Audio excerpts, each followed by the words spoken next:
I searched and find. And Lord, may this hour my will be totally lost in thine. In Jesus' name. Amen.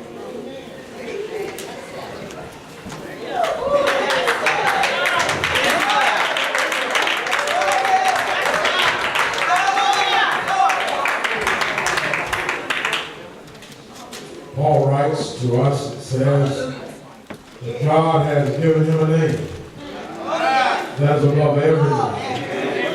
That's the name of Jesus.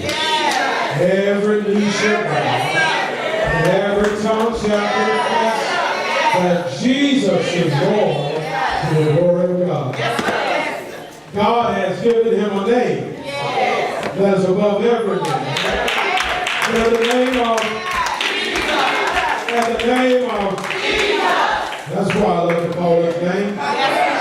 That's why I love to call his name, because in the name of Jesus, every knee shall bow.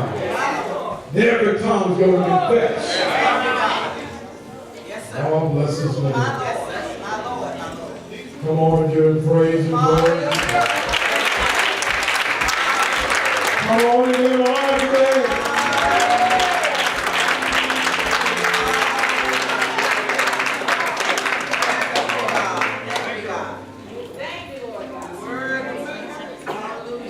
I need you to be excited with us today and glorify God today. Yes, sir.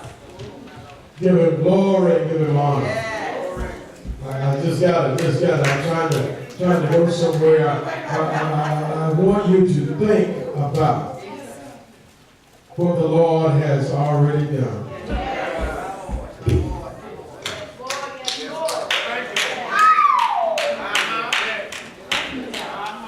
When I called him, he answered.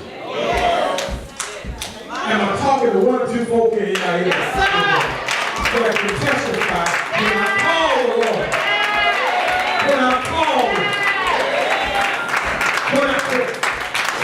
I didn't have time to pray no long prayer. I just said, Jesus.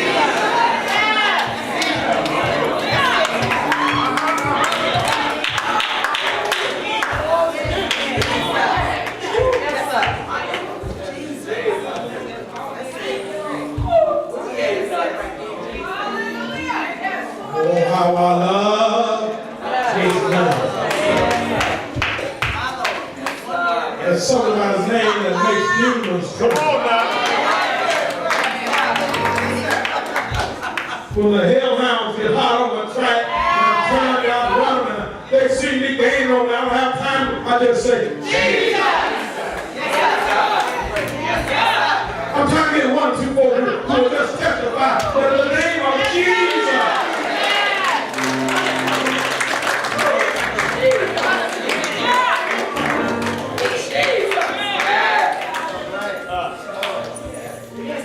Thank you, Lord.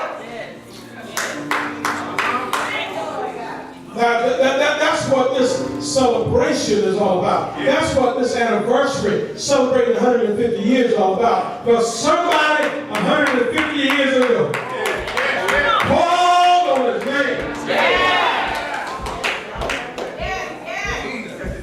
Yes, sir. Yes, sir. God bless you. Yes, sir. Listen, Joshua chapter number 4. Joshua chapter number 4. Verse 1 through 7, you heard that read.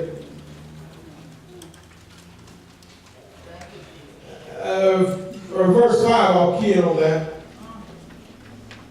And Joshua said unto them, pass over before the ark of the Lord your God to the midst of Jordan.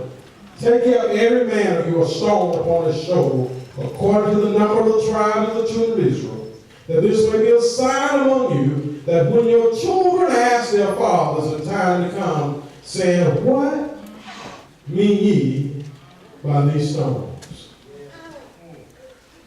You're going to answer them and tell them what it means. Might I tell you today, our story is still unfolding. 3 weeks to go, and we will celebrate 150 years. Our story is still unfolding. Here in our text, God is about to move Israel across Jordan River into the promised land. Might I remind you that as if you read the story carefully, you'll see they come up to Jordan, and Jordan is at flood stage. Water is everywhere. And God speaks through the man of God, through Joshua. Talks to them, talks to the folk, and prepares them to go over. Now they are ready to go over, and Joshua says to them, I want you to walk into the river. And I want you to take some stones from the midst of the river, where the priest's feet stood firm. I want you to take these stones now. We made it across the river. Now I want you to go back over, and I want you to reach down where you walk across on dry ground, that area. And I want you to pick up some stones. And I want you to bring them over here on this side of Jordan, or on the right side of Jordan, if you will. And I want you to set you up a monument here. And as you set this monument up, I want you to know that the day will come when your children are going to ask, what do these stones mean? Can I tell you, the stones, first of all, are a physical reminder of our story. Take them, set them up in the place where you're going to spend the night. Set them up there as a reminder of what the Lord has done. A few years ago, I had the opportunity to stand in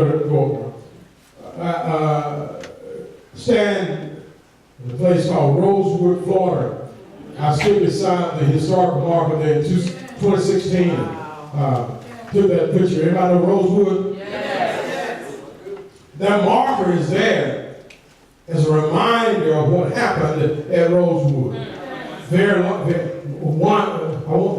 I used to say the biggest massacre, but I'll just say one of the biggest massacres. It seems like every year we find out about another one is uncovered somewhere. But this marker here marks the spot where almost the whole town was wiped out because of racist acts. Ku Klux Klan and others rolled into town and did a whole bunch of damage, killed a lot of folk. And they set this marker up there to remind the folk, those passing by, what happened at Rosewood. Well, on May 26th at 10:45, we're going to unveil a historical mark right here in front of our church to remind the folk who will come years later and they'll ask, what does this marker mean?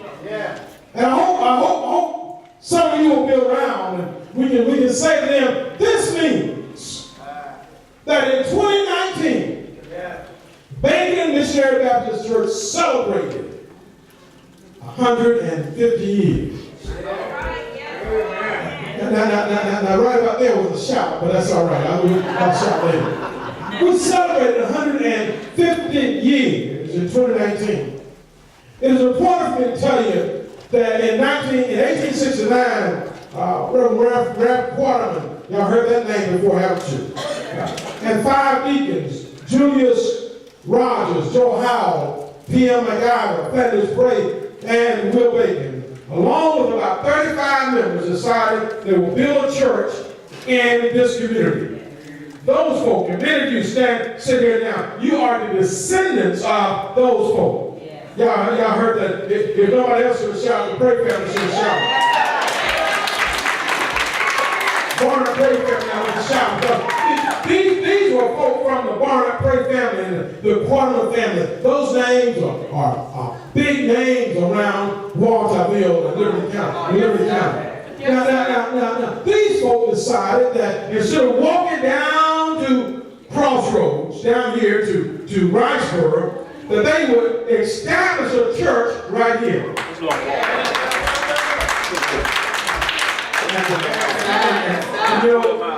I totally forgot about, where's Nicole? Nicole right here in the back. I totally forgot that today was the day we were supposed to start our Moments in Bacon history. we'll have to make up for it next Sunday. I remember next Sunday. You give you a little tidbits of our history along the way. I am so very grateful that these folks decided to build here. And so we're going to set up a marker on this spot to honor and to remember those so that when children come by years later, they want to know what's all this noise about Bakerton. Come on, sir. Somebody will be able to walk them out to the marker and read off what's on the marker. We'll be gone, but we got one. Look now, we got a real historical marker. Yes, sir. Y'all listen to that. Yes, sir. Yes, sir. It ain't just a stick. Come on. Recognized by the Georgia Historical Society. Now listen now. And we don't put it up out here because we're excited about what God has already done for us.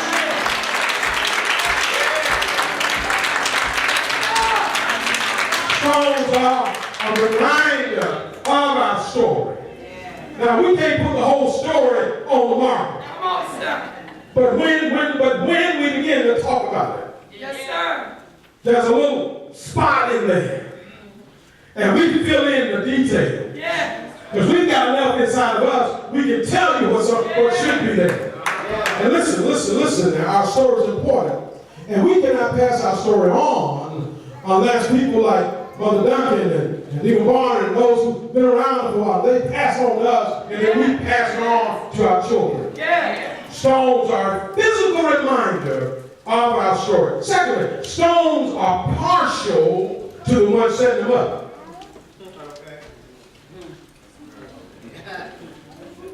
Joshua said, "Now pass over before the ark of the Lord to the midst of the Jordan, and take every man of you a stone upon his shoulder, according to the number of some folk gonna get a big stone, some folk get a little stone, but it's according to your story."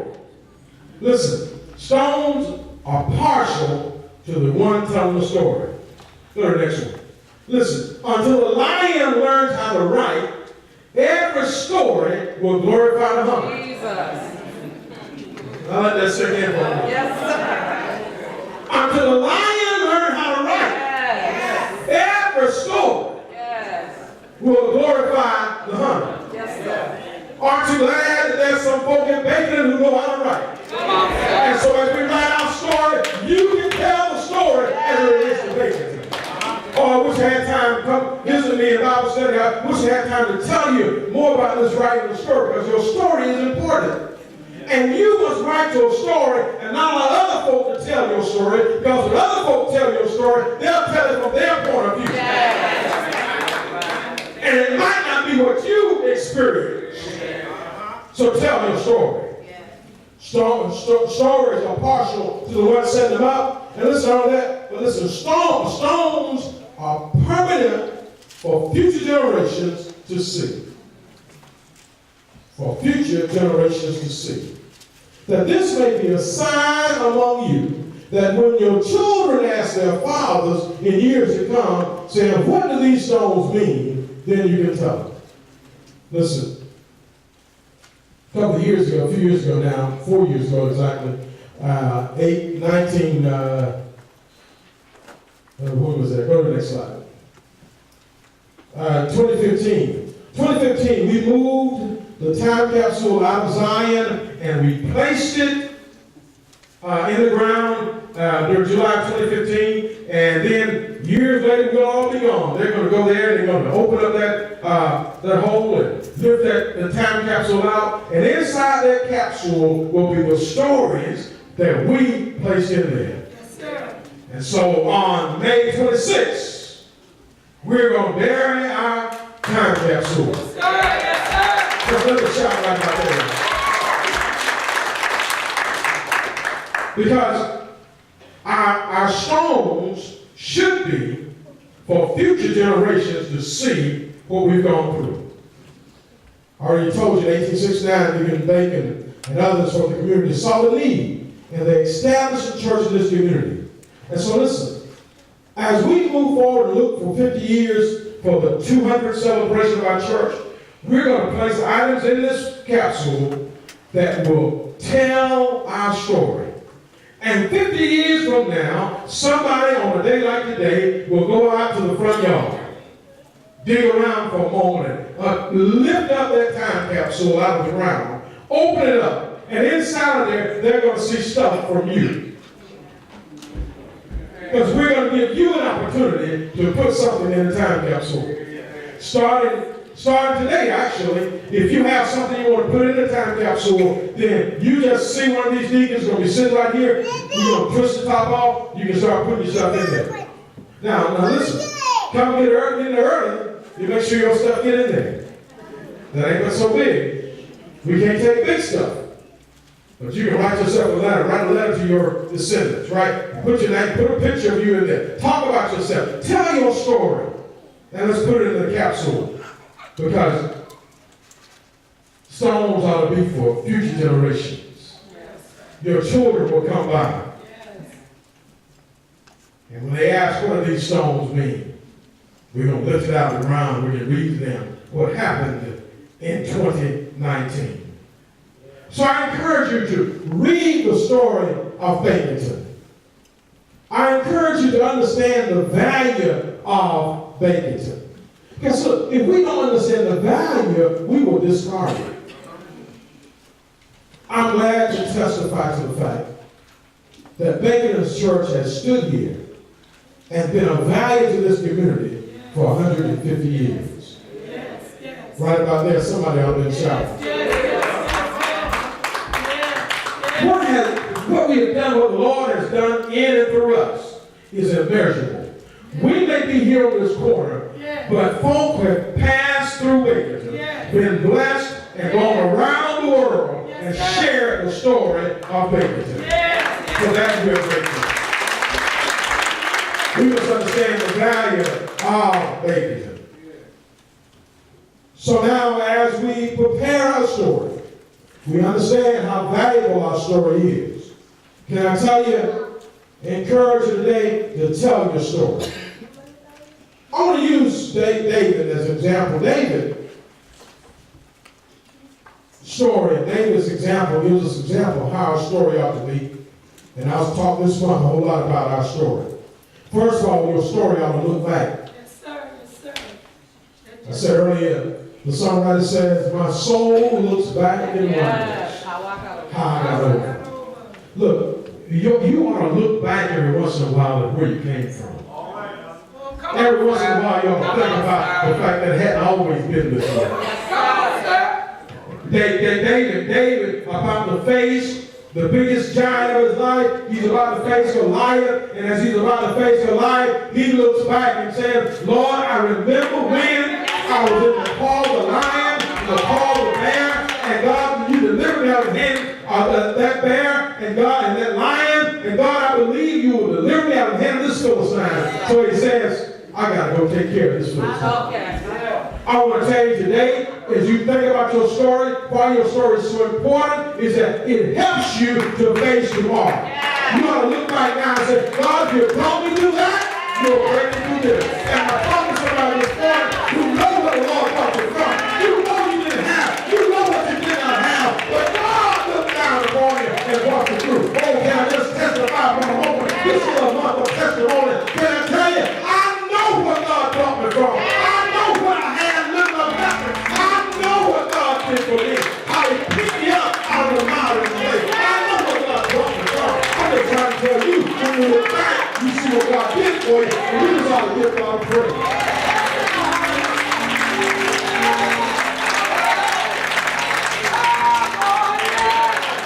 I wish I had one or two folks who weren't ashamed to admit that you didn't always have 10 suits of clothes.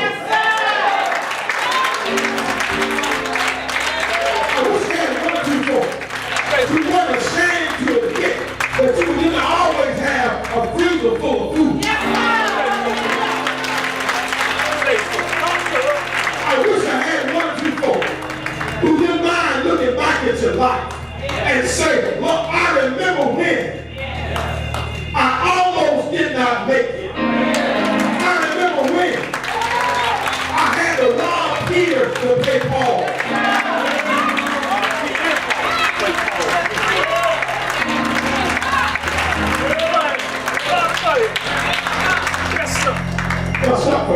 Listen,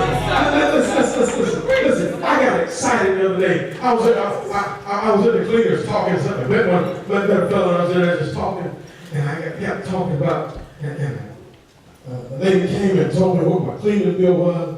And I said, wow. Really? And then I looked around and we started talking. I said, you know what? I was just joking because you know what? The Lord has blessed me. Yes, sir. That's right. So when I give this, I ain't missing nothing. Yes, sir.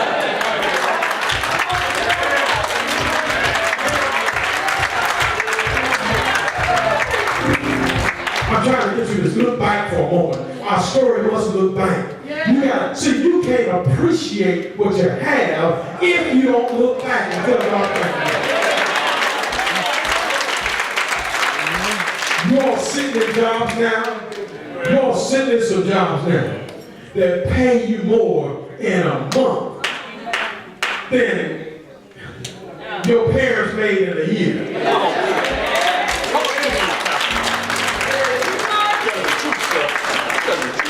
I don't know how mama did it. I don't know how mama did it, but with $100 a month coming in, take me at that time with 5 children, $100 a month for welfare check. Come on, sir. Come on, sir. But when I look back and I said, God, deliver me from a welfare roll. And God, deliver me from commodity cheese. And God, deliver me from canned meat.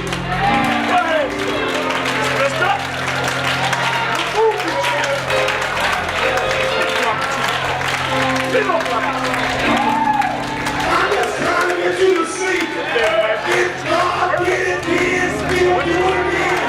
Anybody know he can do it again?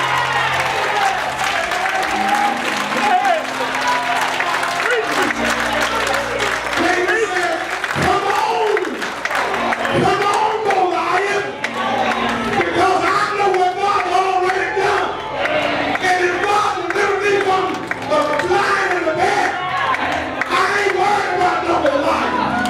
If God took me off the welfare roll, I'm not worried about the retirement roll. I know what God can.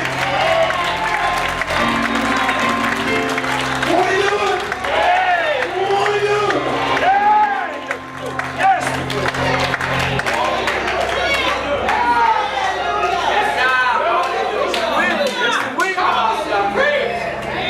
I already see I ain't gonna finish. It's all right. Our story must look back. And then our story must look around. David looked at the men who stood by him and says, what shall be done to the man that kills a Philistine and takes away the reproach of Israel? For who is this uncircumcised Philistine that he should defy the army of the living God? You look back where the Lord brought you from. You got a little swag in your step now. You got a little swag. Because now you start looking around. You say, I don't know who you think you is. I know, I should have said, I don't know who you think you are. I don't know who you think you are. That you can come up in here and think you can take my joy away. Every once in a while, you got to look the devil straight in the face and say to him, look, women folk, y'all put your hands on your hip, get all the attitude you can muster, look the devil in the face and say, devil, not today.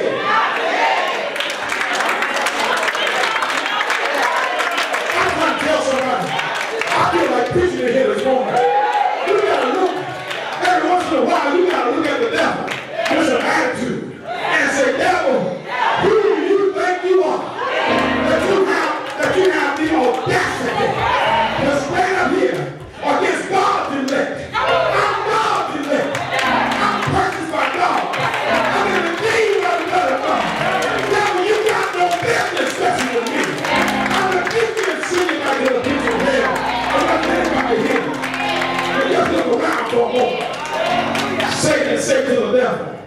I don't know who you came to mess with. I don't know who you've been messing with. But let me tell you something today. I am not the one. I am not the one for you to come mess with me.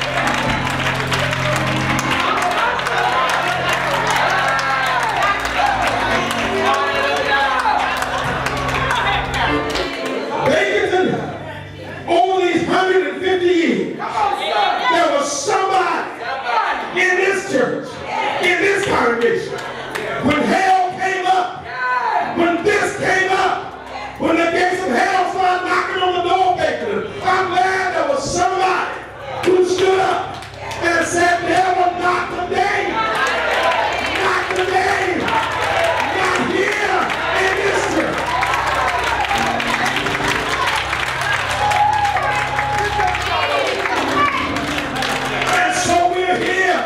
To celebrate today because somebody prayed a long time ago and said not today. I wonder, will you do our children a favor? Would you just put your hand again on your hip and tell the devil, devil, not today. I refuse to give you the victory. I refuse to let you take my joy. I'm on my way to the promised land, and I will not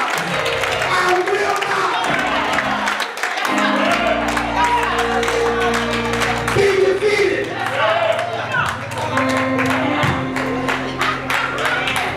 Yes, sir.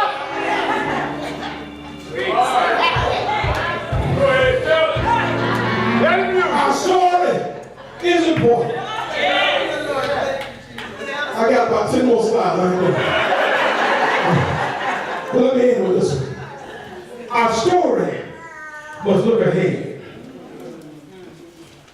We look back, praise God for those folk who helped us get to where we are.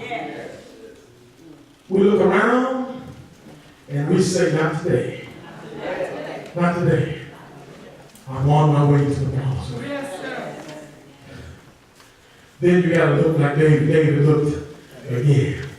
He said, look, I slew the lion and the bear. Yeah. And this, somebody said this uncircumcised Philistine will be just like one of them. Oh, I came to tell you today, we stand here celebrating because we're saying to the world, we're saying to the rest of Warrenville, we're saying to the rest of Liberty County, I don't know what y'all want to throw at us. I don't know what y'all want to accuse Baker of. But let me tell you one thing. Come on, Pastor. If I slew the lion and the bear,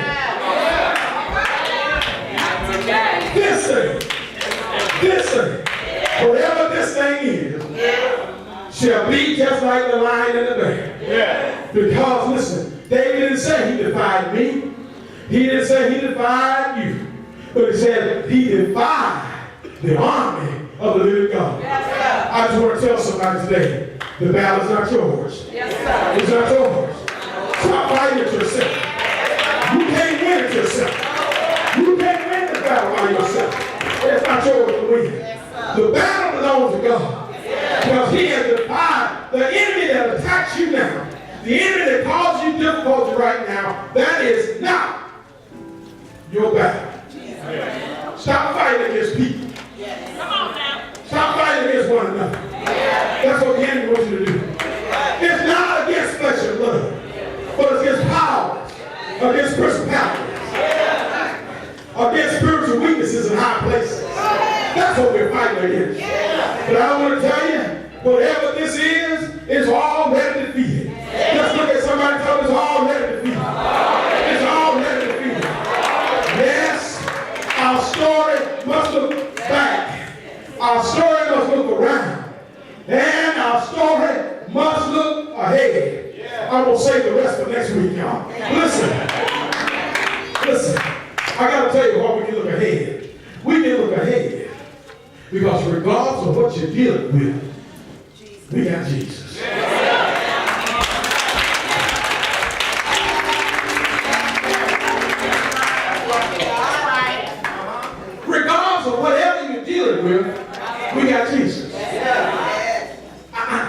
I know it looks pretty bleak right now. I know your situation looks like ain't nobody got it but you. You got the worst thing going on. Your family's so messed up, ain't nobody like it. But listen, sit with me for a day. Yes, sir. Watch folk come and go. And they tell me the same story. It might not be the same name. It might not be the same city. It's the same story. Yes, sir. All of us got the same issue. Yes, sir. The issue is the devil wants to destroy you. Yes. The devil wants to destroy you. And I'm talking to somebody this morning, the devil just wanted to mess you up. Yes, sir. And not today. Not today. I won't let it happen today. When I look back and I see where the Lord has brought me from, when I look around and see what God's doing right now, and when I look ahead and know I got Jesus, I can say with all the authority in the world, not today. Yes, sir. Not today. Your story is important. If you let folk wipe out your story, you'll have nothing to fall back on. And so when the devil comes at you, you will have forgotten what he did yesterday. Because you let folk take it away from you. That's why we're celebrating the anniversary. That's why I'm so excited about this anniversary. It tells us what God has done. And if we face the fact and accept the fact of what God has done, no devil in hell can stop us now. Put my hand on my hip again. And I say to the devil, you got the wrong one. You got the wrong one. You got the wrong one. I'm on my way somewhere. And I'm going to go. Because Jesus, the Son of God, came down from glory. Gave his life on the cross. That same Jesus who died on Friday rose on Sunday. Yes. That same Jesus empowers us now to look at the devil and say to him, not today, not this one, not today, not this one. I'm going somewhere. Our story is important. Our story is important. We're standing now, all we're doing is standing. Oh, victory!